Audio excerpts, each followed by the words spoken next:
So, yan nga guys, yung bupis. Yan yung bupis na niluto ko. Yan. Ginisa ko na yan sa bawang sibuyas. Kasi nahiwa na siya kagabi. Baon siya ng aking bata.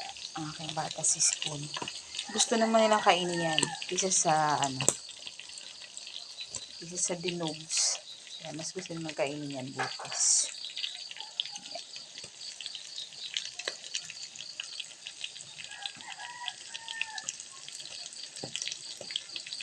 Nilagyan ko na rin yan guys ng tomato sauce.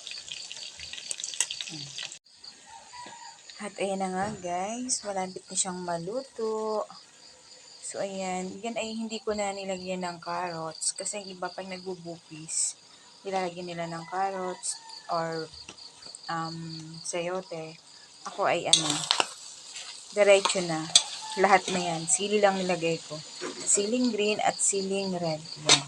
Pero hindi masyado kasilihan. Gawa ng ilang araw na kasi kami puro sili. So yan. Kaunting na lang. Kaunting iga na lang siya guys. At maluluto na. Yan. So may isang oras ko din palang niluto. So anong oras na? So may 6, quarter to 6 na. So mahigit isang oras kong niluto siya guys.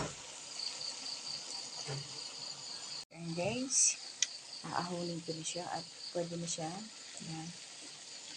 Wala na siya. Tuyo na siya. Yan. Thank you for watching. Yan, maraming salamat sa mga nanonood ng aking video. Thank you so much.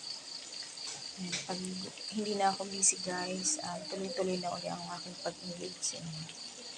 Yan, thank you. Thank you so much. Bye-bye.